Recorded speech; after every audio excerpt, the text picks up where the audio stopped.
天色不早，我先走了。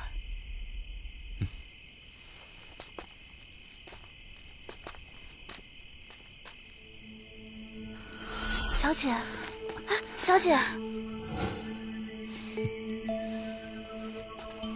小姐，你没事吧？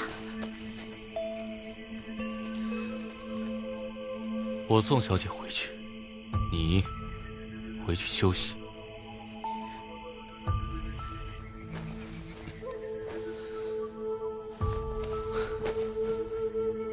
你若不是相府千金，鬼才会对你有这般耐心。等过了今夜，生米煮成熟饭，我看你还怎么目中无人，自视甚高。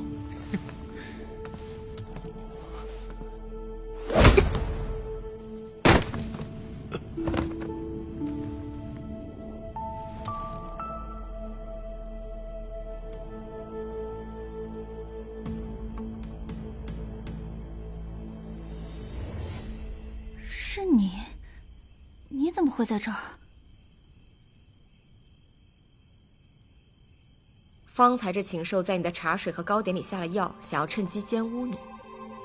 若不是被我突然撞见，恐怕今夜你连怎么被毁的都不知道。真是岂有此理！我还以为他是正人君子，没想到如此人面兽心。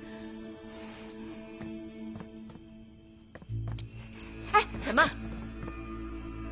我要杀他，你为何阻拦？像这样的禽兽的确应该千刀万剐，但若是你现在杀了他，顶多是泄愤，但可能打草惊蛇。你什么意思？杀一个刘渊也换不回沈念安，只有让他活着，才有机会找到背后的主使，这才是你复仇真正的开始。你不是想替你的沈郎报仇吗？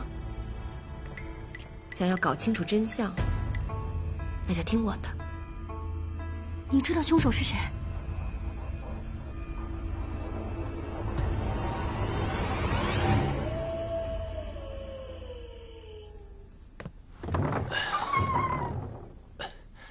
伯父，这么晚会小婿过来，这不是王知府吗？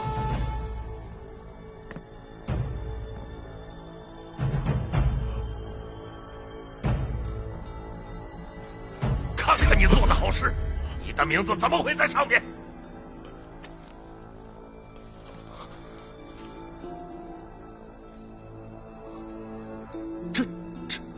他怎么会查到这些啊？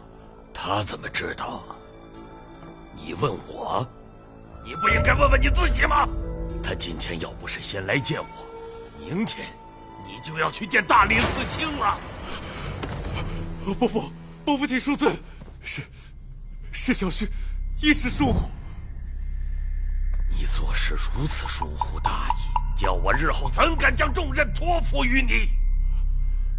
伯父，教训的是小婿，日后一定小心谨慎，一定。你的头是怎么回事？没什么，是小婿自己不小心。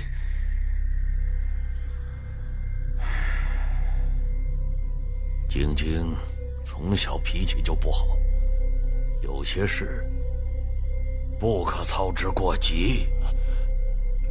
明白，小婿谨遵伯父教诲。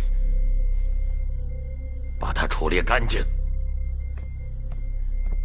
是，请伯父放心。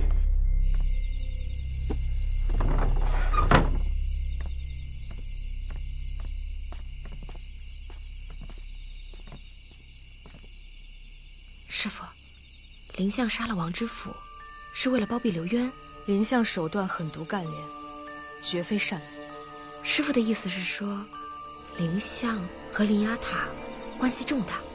你那边怎么样了？林晶晶那边我已经谈妥了，接下来就等着瞧吧。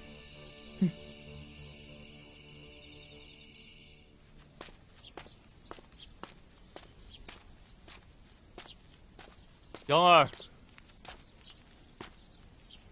刘平师，你老实告诉我，昨晚我把小姐扶回去之后，还有谁看见我们了？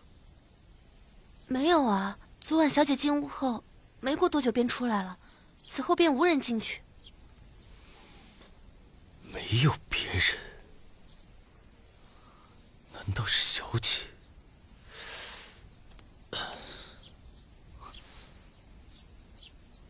莫非是你？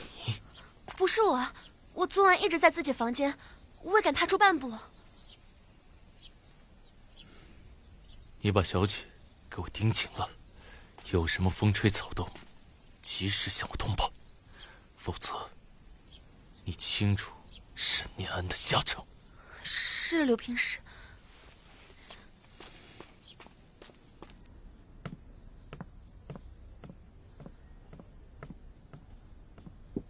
央儿，你居然替刘渊监视我！没有啊，小姐。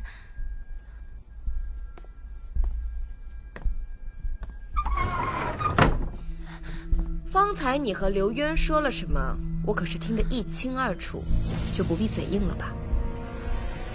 你是谁？我不知道你在说什么。你答应刘渊替他监视你们家小姐，他才保你小命，我没听错吧？后面好像还有什么沈念安的下场。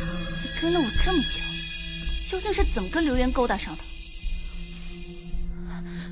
小姐，央儿不想死，央儿也是被逼无奈的。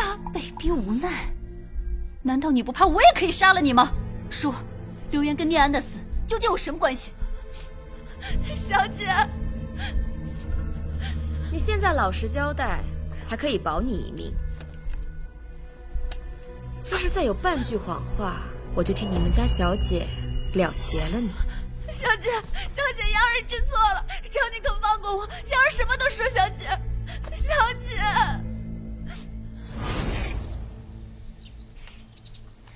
小姐真是心灵手巧。不过我看这字样，应该不是给老爷的吧？就你聪明。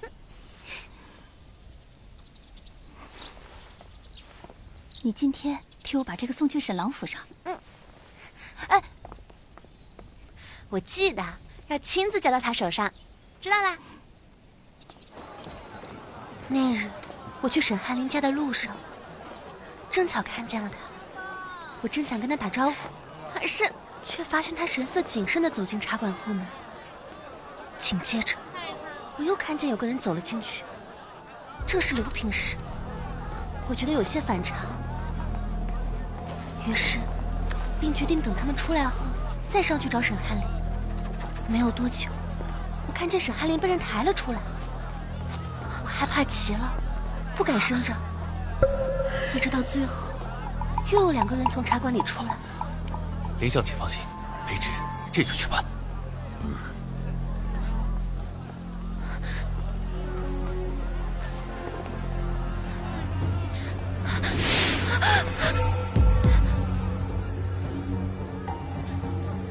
我什么都没有看见。央儿，刘平使威胁我说，我目睹此事必将招来杀身之祸，我若是想活着，就必须听他的话。小姐，我实在是不想死，所以才没有办法对你坦白。你所言属实，杀害沈郎的是我爹。小姐，此事关系重大，央儿只能将自己的所见所闻如实说出。至于真相如何，央儿也不敢妄加推断。什么不敢妄加推断？这不是明摆着的吗？没想到，杀害我夫君的罪魁祸首，居然是我爹。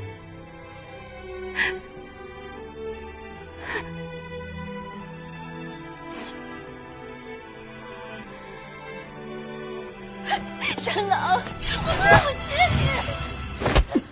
小姐，小姐，你没事吧？自寻短见又有何用？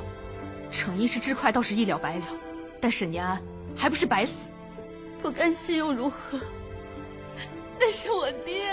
你爹杀了他，又让你嫁给一个禽兽，你甘愿就这样一辈子受他摆布，活在阴影下？那我应该如何？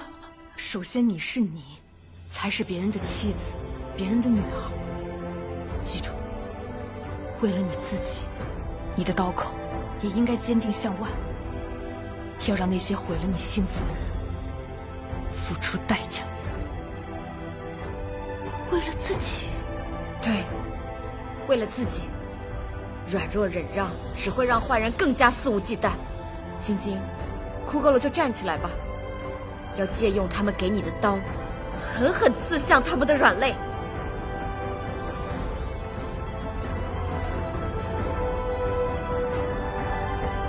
没错，我要报仇。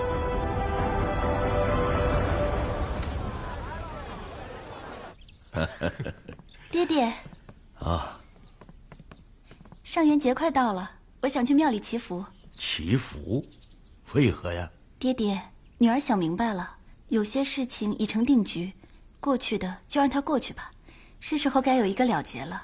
女儿同意您为我择定的这门亲事，所以想去庙里走走，就当是替您还愿了。静儿，你想通了就好。爹爹，这毕竟是我和刘平氏的婚事，所以我想请他一同前往。好啊，晶晶好不容易回心转意，这件事就由你去操办。好，小旭这就去。嗯。哎呀，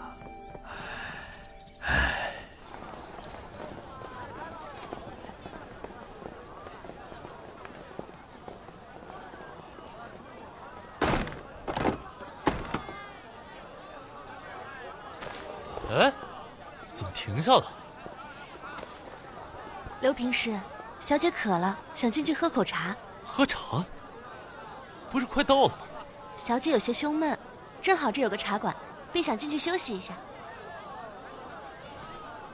什么？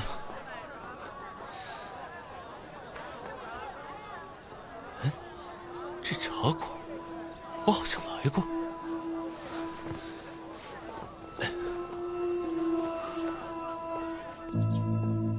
晶晶，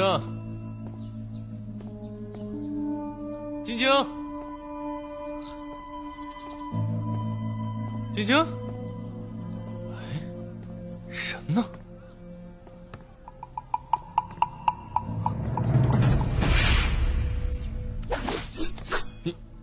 你谁啊？看来上回那一棒好的挺快啊。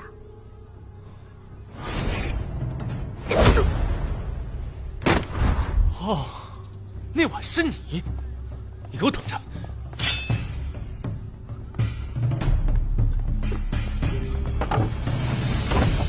你们给我让开啊！你们知道我是谁吗？你是谁？攀附权贵的走狗，吃软饭的赘婿，又或者你都是？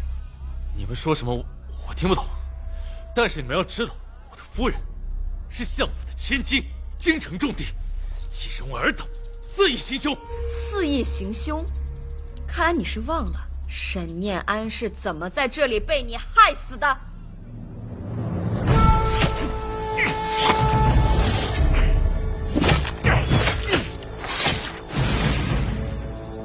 你胡说八道！你若要人不知，除非己莫为。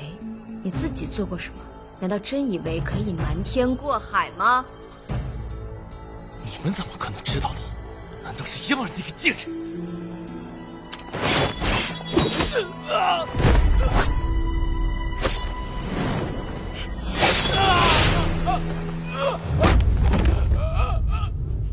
念安，你在天有灵，好好看着。今日就要为你主持公道。求求你们，放我吧！求求你们了！放过你。沈念安是怎么死的，你就怎么死，不，加倍奉还。你们误会了，沈念安不是我杀的呀，是林相执意要杀的，与我无关啊！沈念安是林相的贵婿，平白无故的林相怎会对沈念安痛下杀手？定是你从中挑唆，蛊惑林相。并非如此，并非如此，是沈娘调查灵牙塔的事情，发现林相也参与其中。说，林相和灵牙塔是什么关系？我不知道呀，我只知道林相和灵牙塔一直有来往，朝中的许多官员也是林相介绍过去的。我知道此事牵连甚广，所以我一直劝沈娘不要深究，可她不听啊，非要秉公办事。你倒是把自己撇得挺干净啊！沈念安追查灵牙塔之事，若无人告发，林相又怎会知道呢？定是你把他卖了，以此巴结林相。不是这样，你听我说，林相野心遍布朝野，沈念安调查此事，怎么能逃过他的耳目啊？你们想是不是啊？林相是因为得知沈念安手中掌握了一份流入灵牙塔黄金的账目明细，因此才找到我，想让我帮他拿到账目。啊，原来就是你把沈念安骗到此处，逼他交出账目。账目呢？自然是林相拿走。看来留着你也是无用。别杀我！别杀我！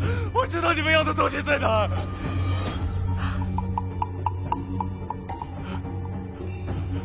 林相房间里面还有一间密室，沈念安的账本就在那。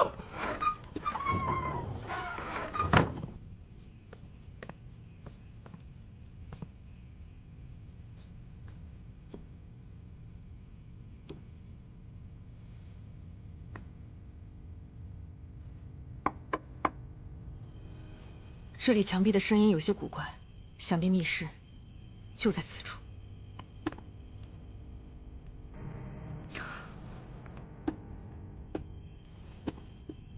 师傅，你看，这上面有划痕。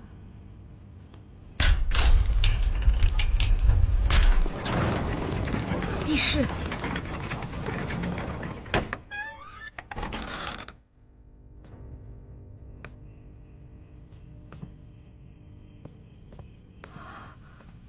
这里怎么有这么多灵牙塔的金币？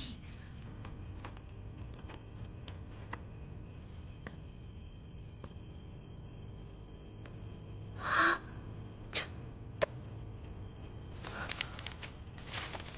这是我爹当年给灵牙塔做的设计草图。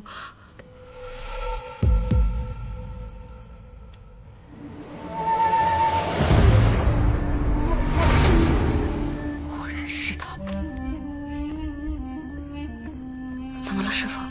每个进入灵牙塔的权贵都有独属于自己的面具，而这个正是黑牙。你是说，林相就是黑牙？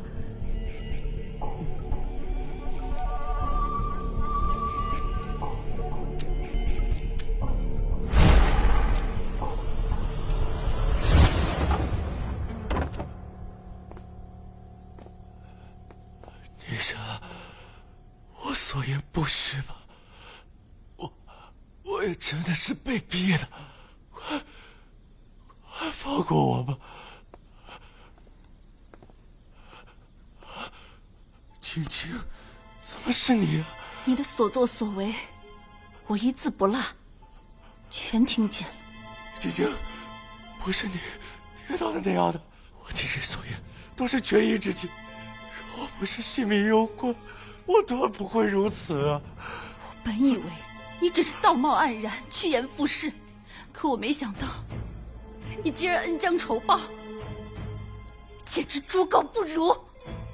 青青，你听我说，柳渊，你可以把我当做你青云路上的垫脚石，可你错就错在，你害了我的沈郎。今天，我就要亲手为我的沈郎报仇！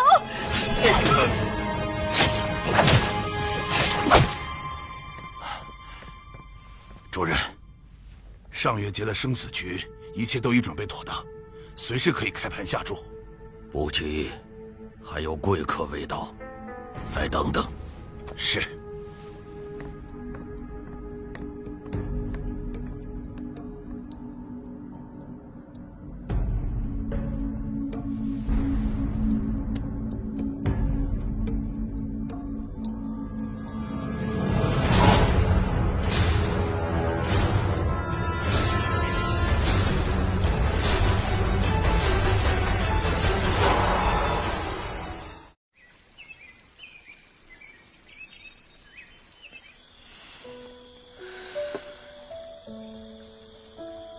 我娘本是名门贵女，却不幸沦为了灵牙塔阶下囚，被蒙说这种臭虫玷污。后来，我娘有了我，狱中其他的女囚们照顾我们母女，她们教我识字、习武，而我只能眼睁睁看着她们参加生死局，一个个死去，却无能为力。师父，都过去的事情了，今天我们就不提了。来，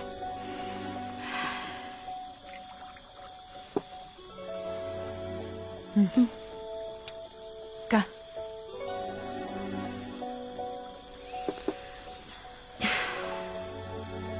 酒在樊笼里，复得返自然。若这世上没有灵牙塔，我倒真想就这么一直和你待在这里。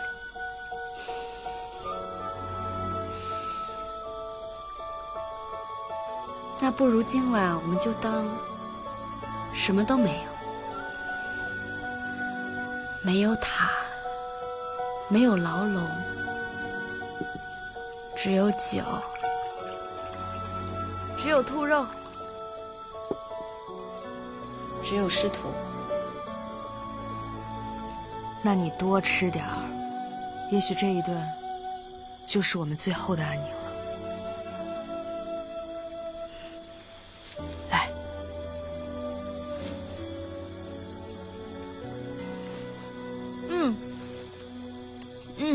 真香。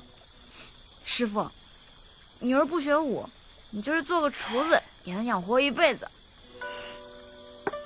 你慢点吃，别噎着。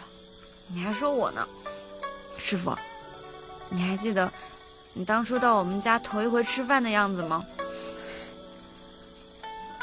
都过去这么久了，你还记得？我岂能忘记？那时你身负重伤，我们照顾了你那么久，差点都以为你要醒不过来了。结果你醒来之后，第一件事竟然是找肉吃。那时我拼死闯塔逃了出来，也是我第一次看见这个世界。幸好遇见了你们。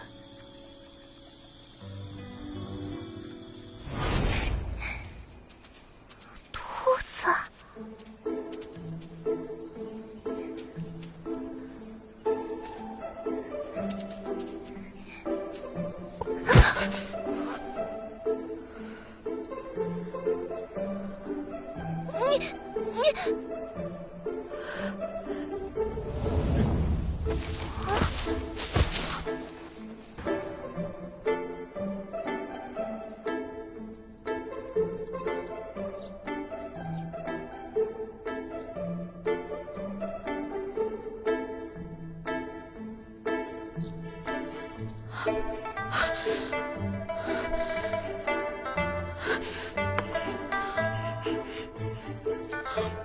这兔子肉是我娘特地给你做的。我能拜你为师吗？我也喜欢吃兔子肉，你能教我抓吗？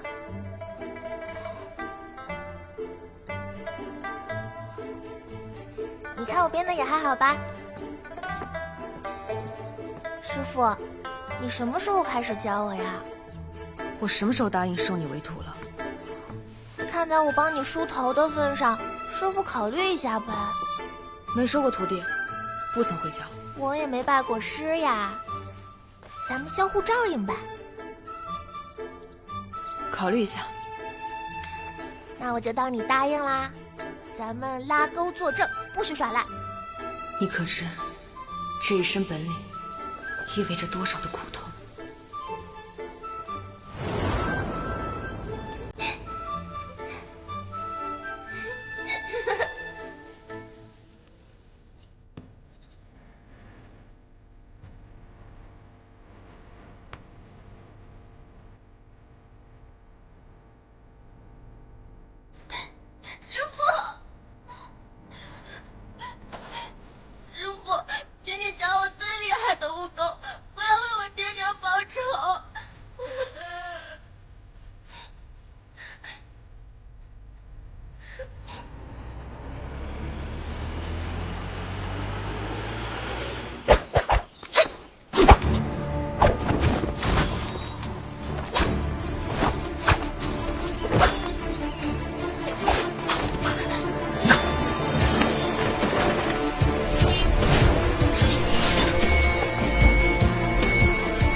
这段日子辛苦你了。不苦。若是没有师父，我也不知道如何能坚持下去。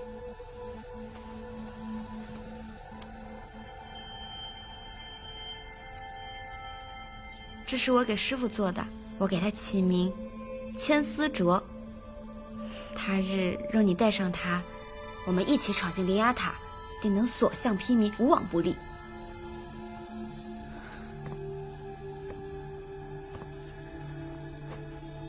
灵牙塔里危机重重，我不可能让你跟着我一起去冒险的。那难道我就忍心看着师父只身犯险而袖手旁观吗？那你也给我忍着，我自有安排。师父，你也说了，灵牙塔是十分凶险之地，多一个人就多一份胜算啊。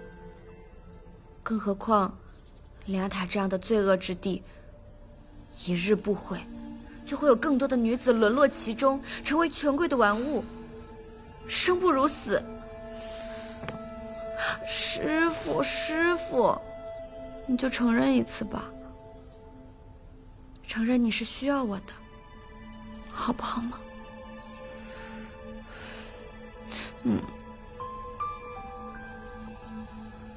好，但是你得听我的。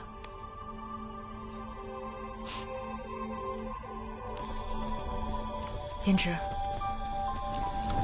其实你不必如此，烧了吧，把这里烧成灰，我们便再无退路。我知道你一心想复仇，可你娘已经……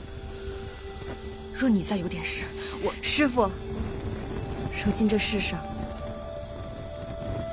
除了你，我再无牵挂。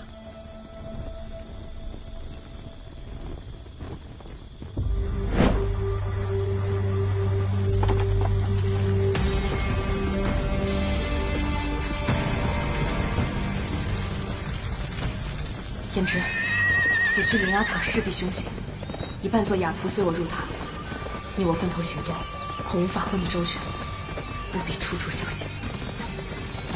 师父不必担心，胭脂会保护好自己的。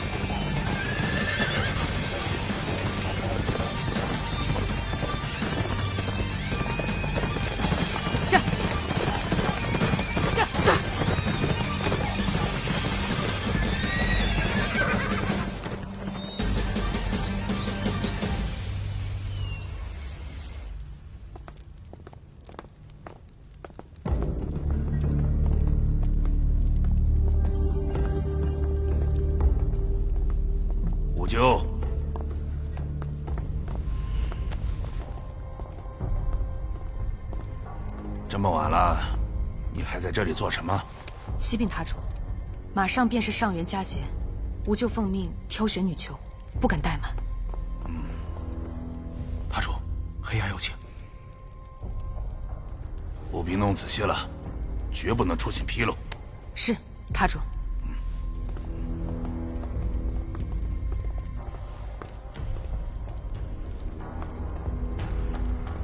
我去盯着黑牙，你留下来继续行动。师父小心。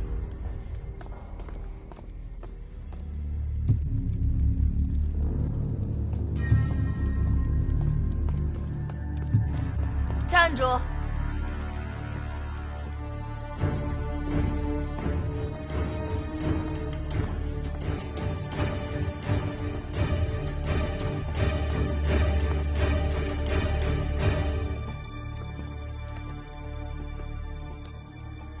既然出去了，为什么要回来？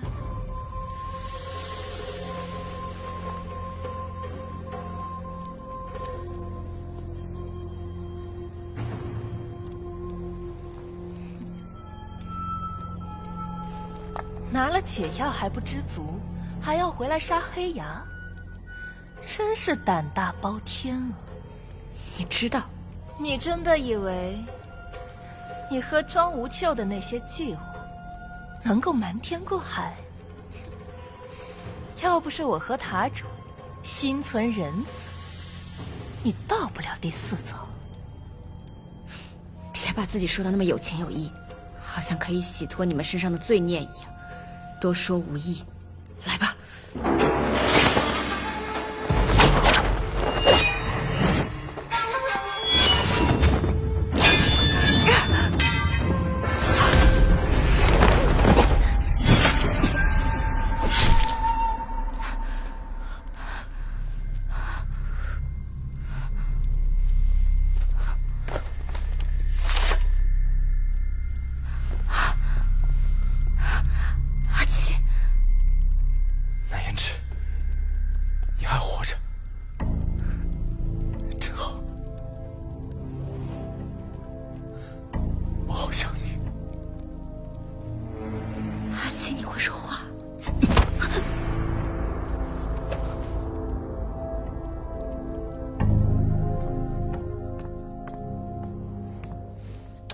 大人，今晚侍寝的少女均已入塔。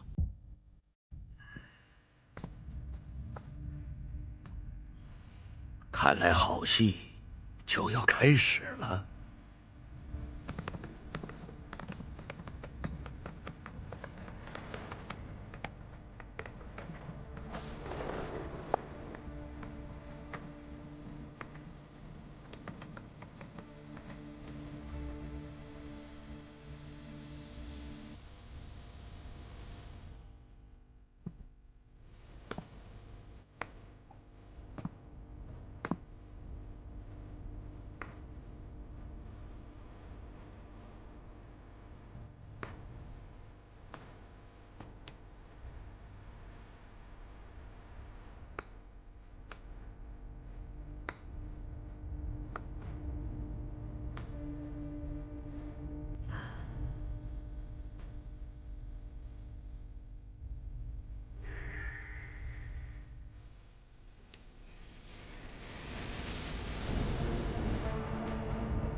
庄无咎，这出戏我给你安排的如何呀？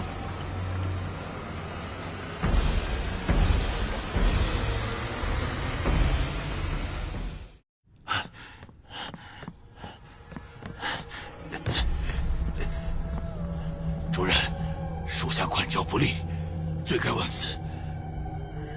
杀了他，我恕你无罪，既往不咎。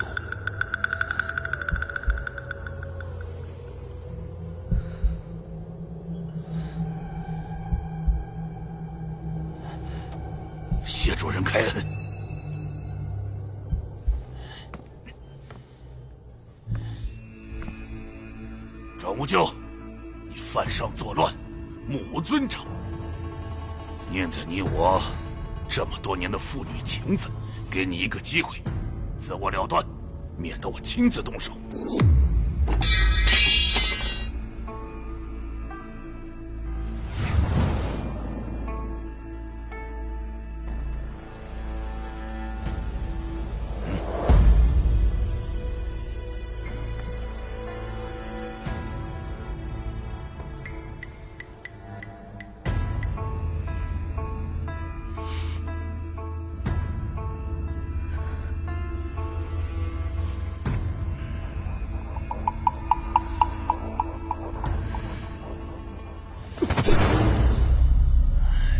看来，你那些虚伪的父爱情深，终究还是装不下去了。岂有此理！你的命是我给的，我要你死，你就得死。我的命是我娘给的。当年你在灵牙塔玷污我娘，可知她一生的耻辱便是我。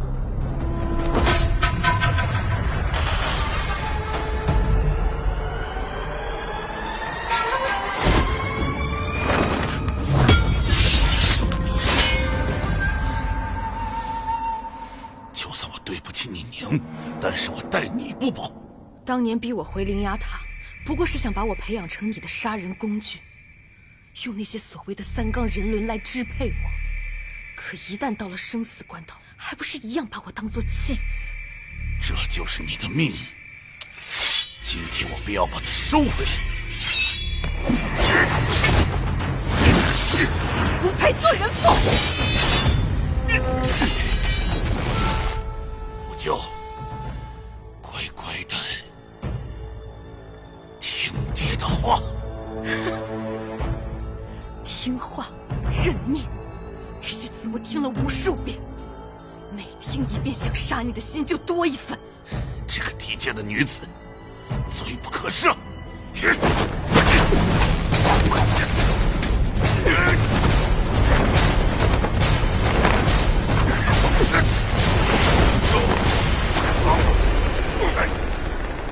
是我作恶多端，天理不容。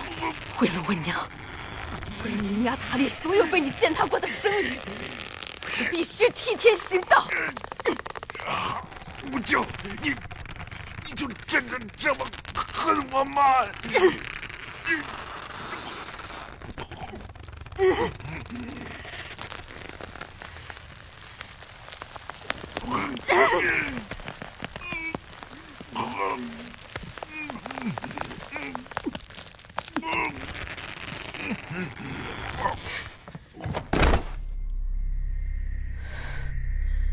若不是因为胭脂，我又何须等到今日？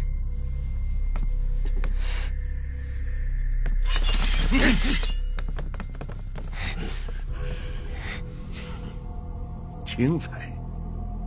这出戏是我看过所有生死局里最精彩的。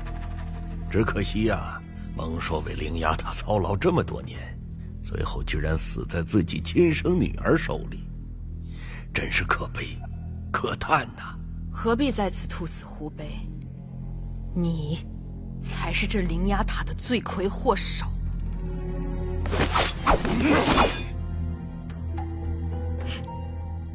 就凭他们，你以为可以拦下我？年轻人就是沉不住气，这戏还没演完，怎么就着急散场了？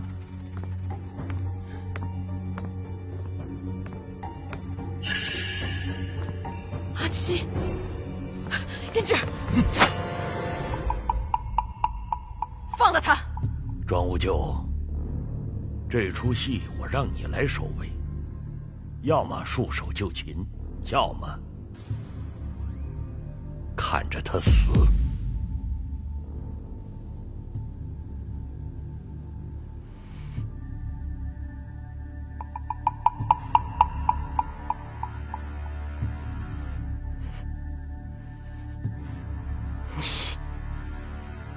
果然卑鄙！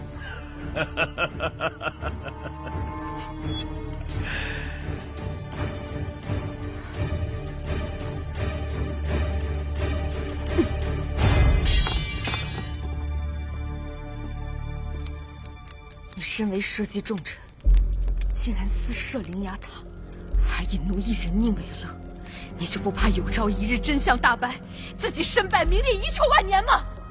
你真的以为把我的身份揭穿了，就能毁了灵牙塔？幼稚！这么久以来，并非没有人知道我的真实身份，但是他们不敢，因为他们心里清楚，一旦想要将真相揭露，都不用我下令，就会有人主动让他们闭嘴。你这般泯灭人性、丧尽天良，必遭报应。报应？你说的是这些死囚吗？如果你觉得他们要是被迫的，那你就错了。不信？好啊，那我就让你看清楚。阿七，让他们把所有牢房门打开。打开所有牢房！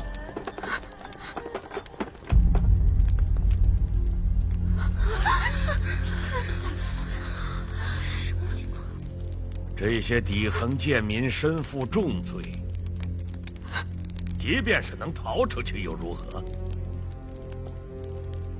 依旧是无处容身，见不得光。他们留在此处，还能苟延残喘，了此余生。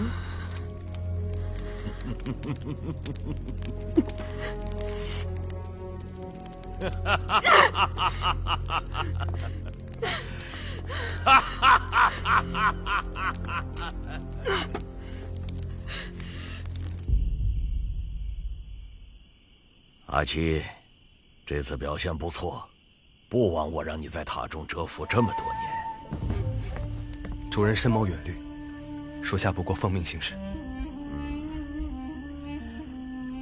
阿七啊，从现在起，你便是灵牙塔新任塔主。承蒙主人提醒，属下必当万死不辞。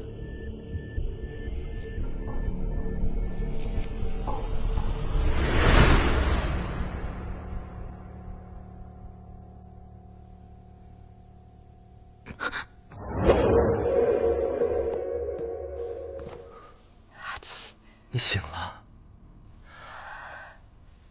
新媳妇若是这么贪睡，日后怕是要被公婆挑理了。幸好，他们早就死了。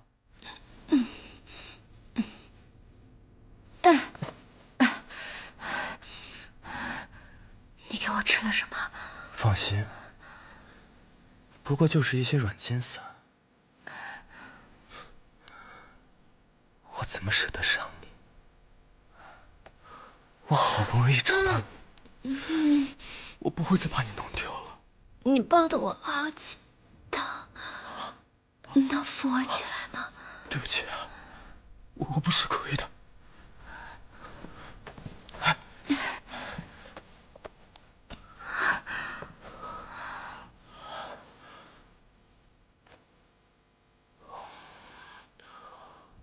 不知道师父怎么样？现在只能先假意顺从。胭脂，你再摸摸我的头好不好？就像和以前一样。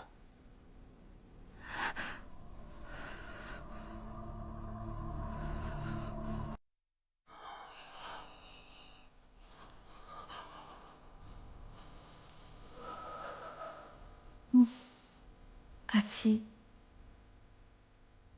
这个名字是你给自己起的吗？不是，是别人给我取的。我讨厌别人这么叫我，所以我把这么叫的人都杀了。当然，除了主人。可是，我也这么叫你啊。你不一样，我喜欢你，我喜欢你这么叫我。阿七，方才你说主人，你是蒙受的人。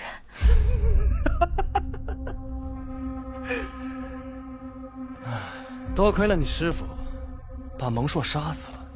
现在，我就是灵牙塔塔主。你怎么会是塔主？那我师父呢？我侍奉主人多年，肯定是主人的安排。你师父想要刺杀主人，被抓了。你说的主人是黑牙？那我师父在哪儿？你要想他活，那就听我的。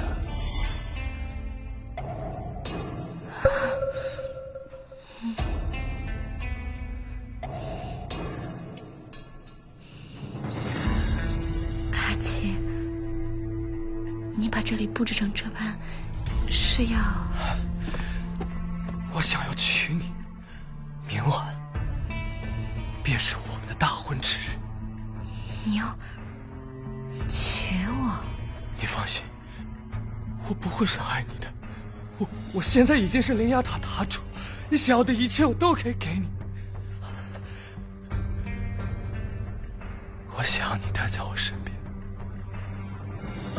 好好对你。阿七，我们如此成婚，实在太过仓促。我知道你喜欢我，阿七，但感情需要时日浸润，不如我们多相处几日，也等我的心安下来，好吗？那胭脂，你我都是聪明之人，这种假话就不必说了吧。阿七，若你是真心待我，你就应该尊重我，不能强求。南胭脂，你知道我为了和你的婚礼，在主人面前费了多少口舌？明晚便是上元节日，也是我们的婚礼之时。你若肯嫁，你的师父还有那些朋友，他们都能活着出现在我们的婚礼上。你若不肯，婚礼没有了，那他们也没有活着的必要了吧？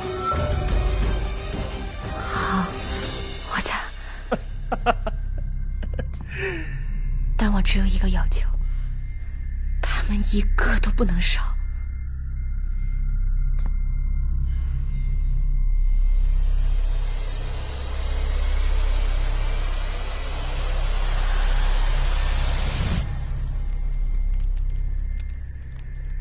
你居然是黑牙的人！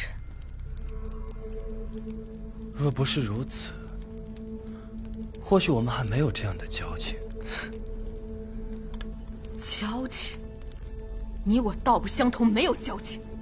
你是胭脂的师父，我来是请你见证我们俩的婚礼。赶紧放了胭脂！放心，我现在是灵牙塔塔主，胭脂只有嫁给我，才不会有事。哼，你也配？何不以逆自照？你这样和蒙硕有何区别？我和蒙硕不一样，他贪得无厌，而我的眼里只有胭脂。你也是无药可救了。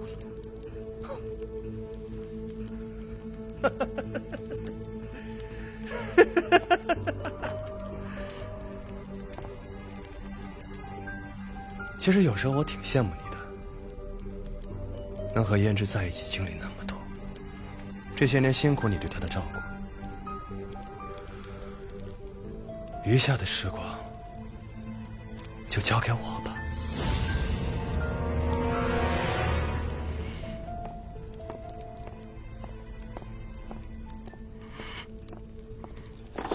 刀娘，赤兰图雅。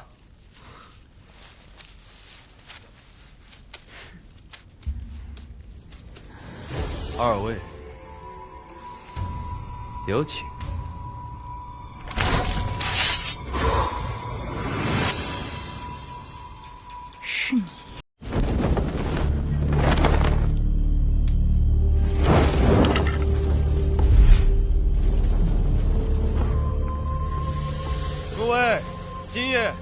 是1年1度的上元节生死局，更是我作为灵牙塔塔主的大婚典礼，也更是希望借助此轮精彩绝伦的生死为例，来庆祝这个极为盛大的日子。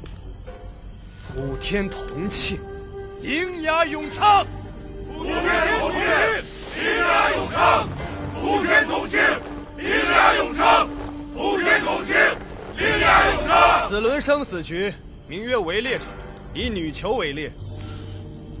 弓弩射中者记1分，近身伤身者记2分，取其首级者记5分，中场分数最高者为魁首。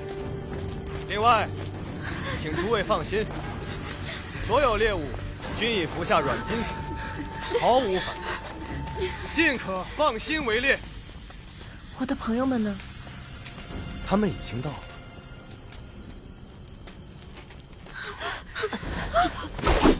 刀娘，图雅，莲芝，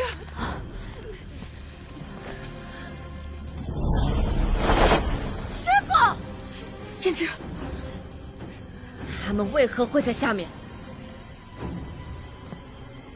胭脂，我答应过你，不会伤害他们，会让他们活着出现在我们的婚礼上。但是他们是否能活着熬过此轮生死局，就要看他们的造化了。你骗我！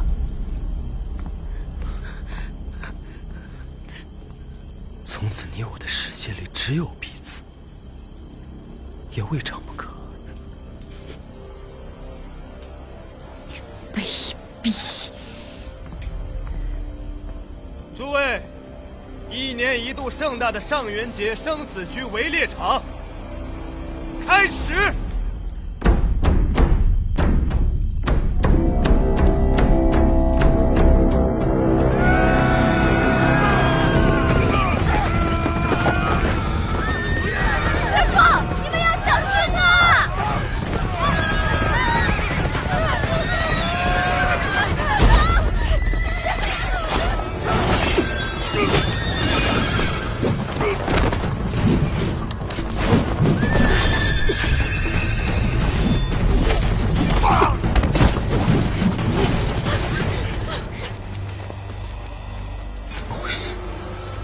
吃了软禁散吗？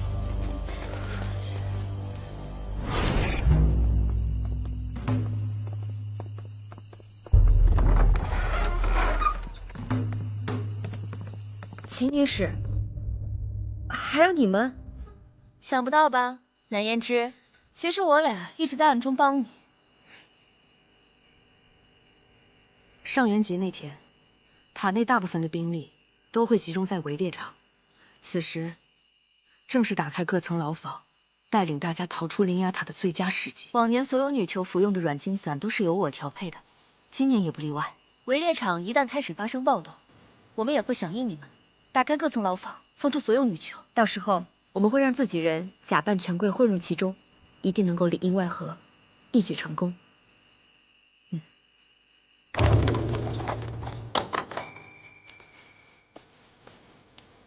蓝胭脂，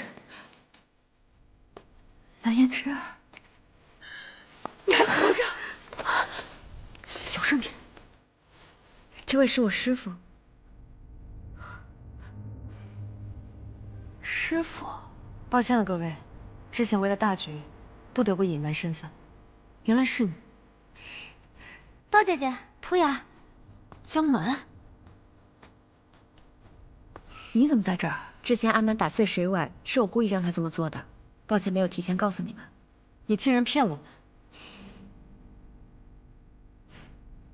我就说嘛，你哪来的脑子，突然背叛我们？我们这次前来，不仅是来救你们，更是要救出所有人。生死局开始后，你们3个带着大家冲出去。那你们呢？我要打碎这灵牙塔，彻底消灭这些祸首。那算我一个。可留下来，这场战役十分凶险。我们部族的战士是不会退缩的，更不可能抛弃战友。我也不走。我要是走了的话，估计这辈子都睡不了一个好觉了。反正咱们大家要么一起生，要死一起死。我也会和姐姐一起并肩作战。既然如此，那我们就同生共死，向死而生。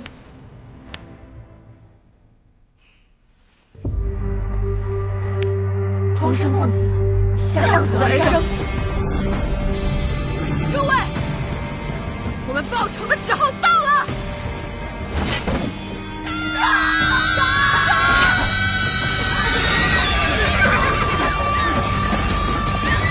回去！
快，赶紧通知附近州府，让他们速速派兵前来驰援。是，主任，这边。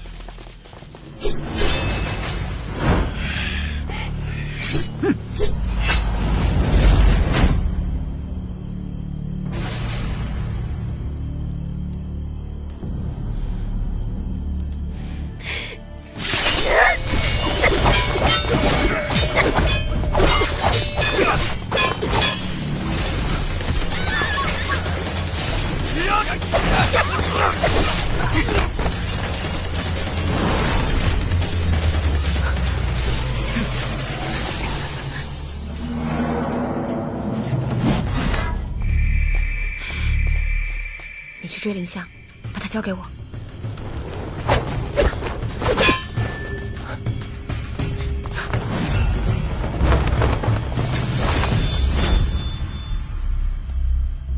南胭脂，你为何还执迷不悟？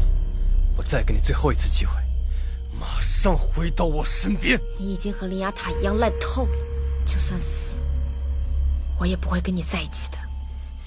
南胭脂。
庄无咎，放我一条生路，我可以免除你的戴罪之身，甚至给你一个显赫尊贵的身份，从此以后，让你受万民敬仰。锦衣加身如何？金玉满堂又如何？因你不去我这一生的伤痛，粉饰不了这世道的肮脏。你究竟想要什么？只要我能给你的，我一定满足你。为了我们所遭受的苦难与不公，纵使粉身碎骨，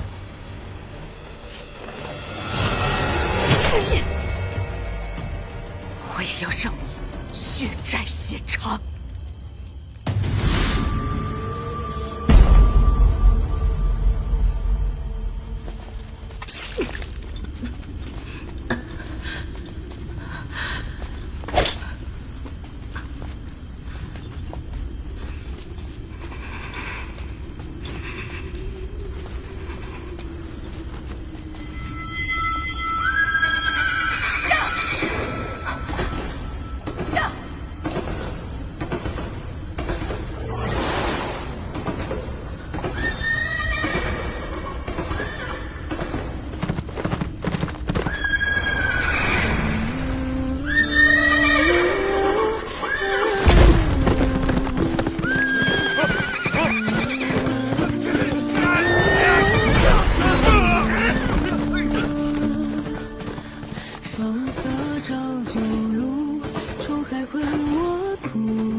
师傅，你什么时候开始教我呀？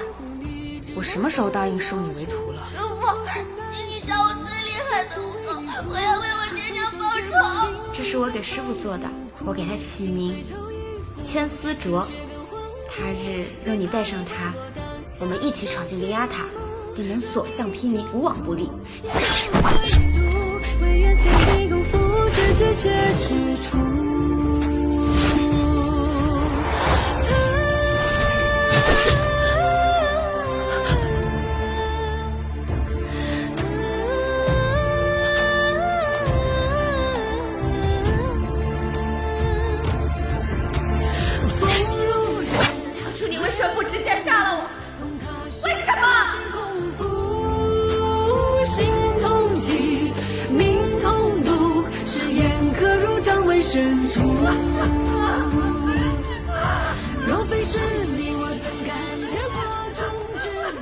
除了你，我再无牵挂。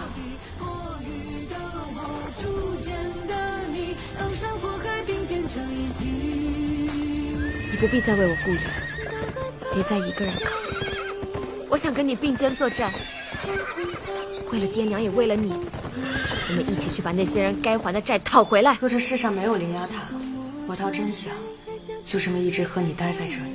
那不如今晚我们就当什么都没有，没有塔，没有牢笼，只有酒，只有你我。此刻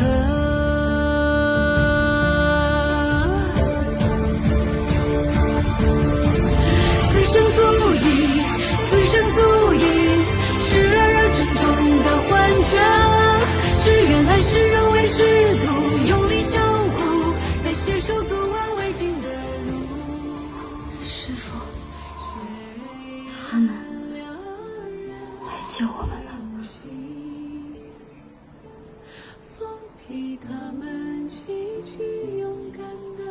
南枝，救不了！姐姐，周姐姐，南枝，南枝，南枝，南枝。们答应大家的事儿做到了，明知我不会让你们有事。我们成功了。是啊，姐姐，大家都逃出灵牙塔了。